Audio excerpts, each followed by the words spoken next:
I'm stuck in a weird situation. I don't even know how to start.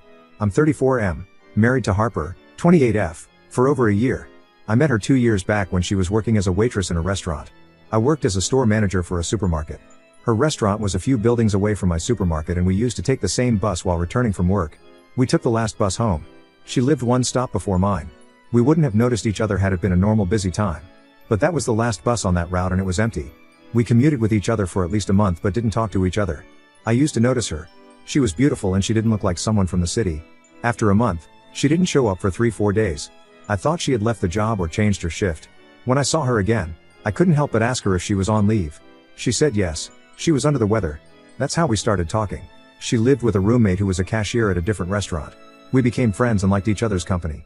We both were from remote places of the country and we got along well with each other. We didn't have family living in the city. Neither we had many friends. I was in the city for 3-4 years and she arrived 2 years ago. So our friends were mostly work friends. After a few months, my roommate got another job in a different part of the city and he moved out. Harper and I started living together. I made the first move. Not that I was desperate, but I loved her. She was very timid and eventually got dependent on me. I liked protecting her. After a year of knowing each other, I asked her if she wanted to meet my parents. She said yes. I took her with me on the next visit to my house. My family was delighted to host her. We stayed there for a day. She said she really liked my family. After a few months, I proposed to her for marriage. She said yes. I insisted on meeting her family. She had no one except her mother, an elder sister, and a niece. Harper was very close to her niece. This became a problem for me. We'll come to that eventually. I went to meet them. They were very sweet people.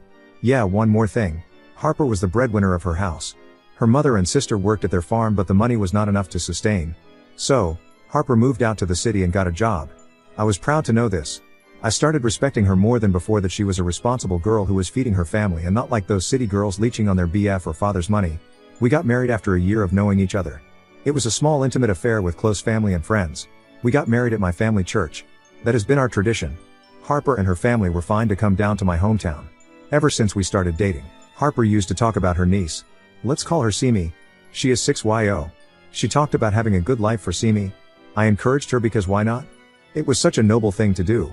Harper said her sister has been a single mother. Her husband abandoned her when Simi was a few months old. Since then, she has been living with Harper and her mother. Harper said she never wanted to get married until she met me. She said that her previous boyfriends didn't like Harper's closeness with her niece and that she was providing for her.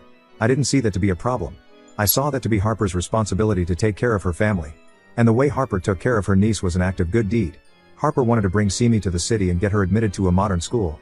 Simi was studying in a community school that lacked modern infrastructure. I asked her if her sister would be okay to let her small girl live so far from her.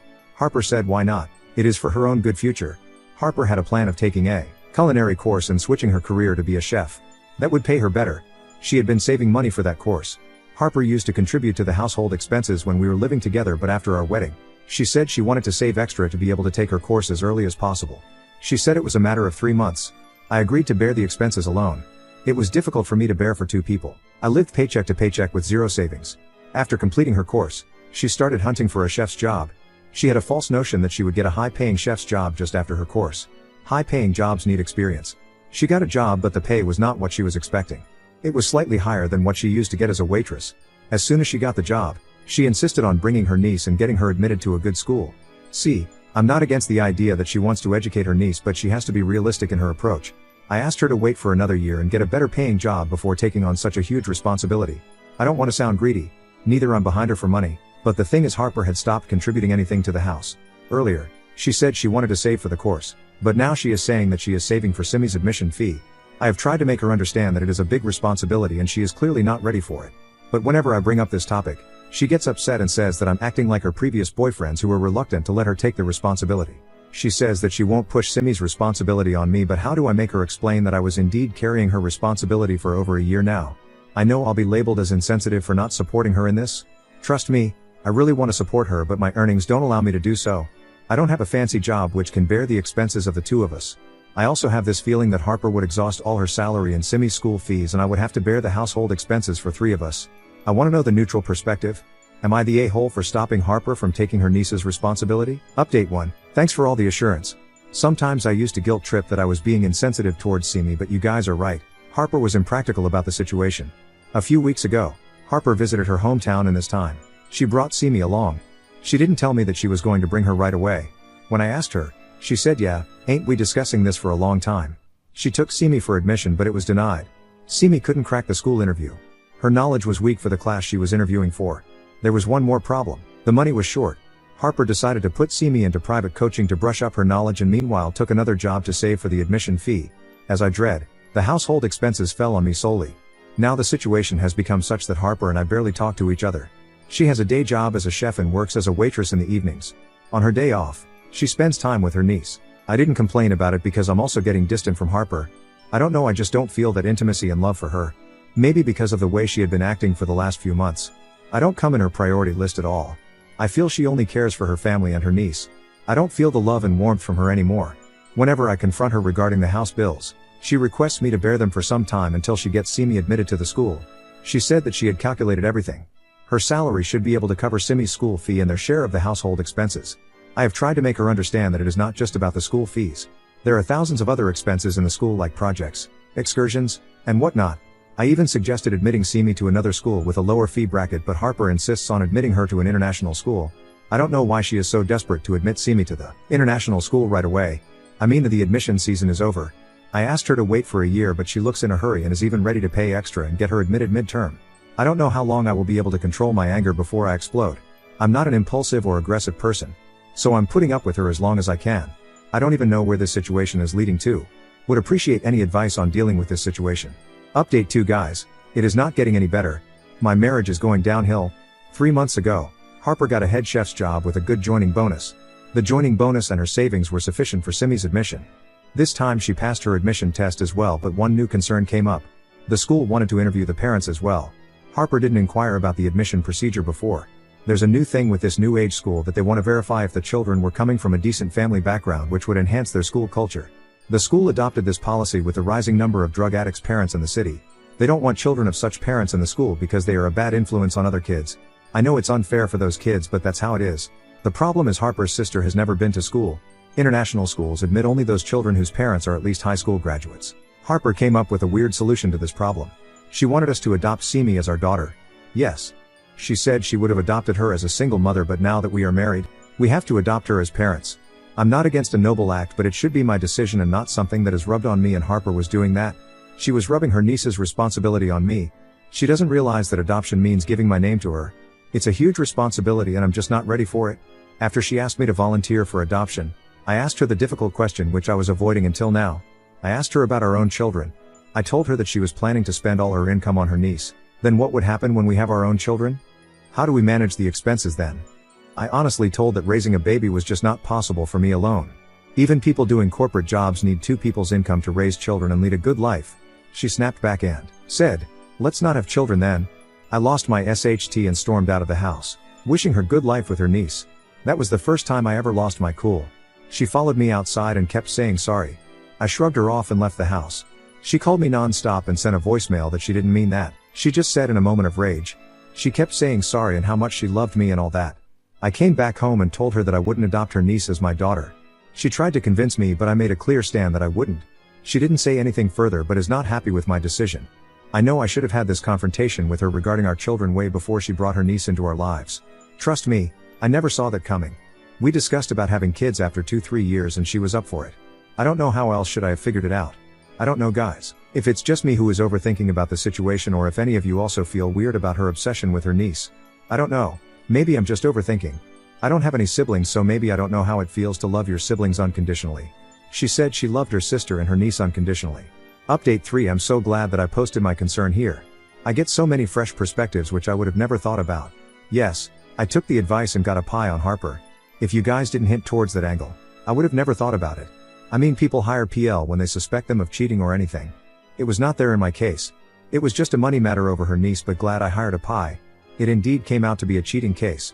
The agency found that Simi was actually Harper's daughter and not her sister's. Whatever she told about her sister was the actual story of Harper.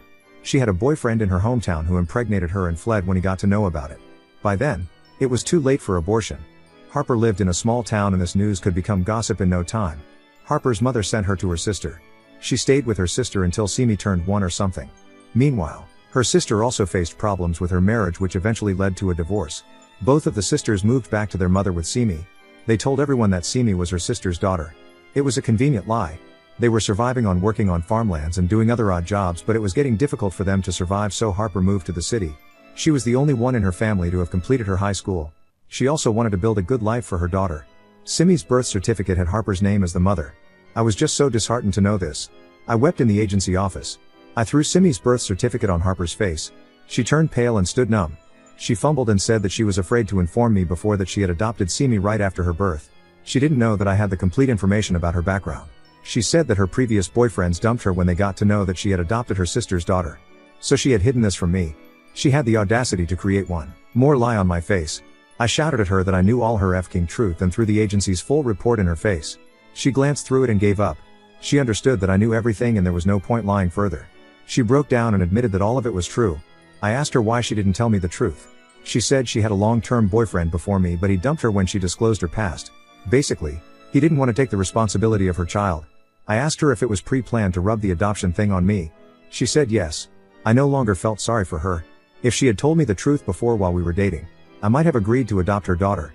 There are so many men who marry single mothers only if she was honest about her past. But she chose to play around. I asked her to leave the house and told her that I would be divorcing her. She cried and begged, but I was unmoved. It was nighttime. I asked her to leave the next morning. I checked into a hotel that night because I didn't want her to manipulate me. Not that I wasn't strong at my decision, but that emotional drama was just so mentally draining. The next day when I went home, she was gone with her daughter. It's been a week now. I have filed for the divorce. Our marriage wrapped up within a year and I don't have any substantial wealth to fight for. So I'm hoping that the divorce would be smooth. Update 4: When the divorce papers reached her, Harper came running to my house. I don't know why it was such a surprise to her. She said she didn't expect me to divorce her on such a trivial matter. She had hidden her daughter, posed it as her niece, and then insisting me to adopt her. All these were trivial matters to her. She said, "I thought you were just angry for the time being, so I gave you the time to cool off. You should not make impulsive decisions. Let's fix this together," and all that BS. Her point was that she did not cheat on me, neither emotionally nor physically. She did not talk to anyone or sleep with anyone while she was with me. Fair enough, but hiding such grave information, isn't that cheating? I said whatever be it. She can call it whatever she wants. I wanted a divorce. Even if I forgave her for the lies, how do I trust her that she would prioritize me over her daughter? Or at least prioritize it equally. She was reluctant to have children as well. I said I had fallen out of love after knowing the truth, and even before that when she prioritized her niece/daughter before our marriage. She didn't even let me come close to her. Prior to the revelation, it was many months ago that we got intimate. She was either at work or tired because of the work. If this is not a red flag to call off the marriage, then nothing would ever be. She begged me that she loved me and would do everything to save the marriage. I told her she could plead and beg how much she wanted, but it was all falling on deaf ears. She left the house after that. The next day her mother called me and cried. She said that her elder daughter is already divorced and she cannot bear to see her younger daughter following the same path. She asked me to give her one last chance to Harper. They stood on the grounds that Harper was loyal to me. I apologized to her that she had to plead with me, but I cannot do anything about it. After a month of to and fro, she finally signed the divorce papers. I cannot feel better than this. It was so suffocating. My goodness. I thought divorce would be difficult for me, but thankfully my marriage was not that long to have a long-lasting grief. Also, over the last 3-4 months, I had grown out of love after she brought Simi into our house. It was a blessing in a guise that helped me get emotionally detached from Harper, and now this divorce seems nothing but liberating. One advice from me would be to run a background before falling for anyone. Doesn't matter how much you trust them or if you don't find them shady. Run a background even before getting serious, because it's a downhill, brother. I will be online for a while if someone needs to catch up. I cannot thank you guys enough for the support I got from this community. Much grateful for it.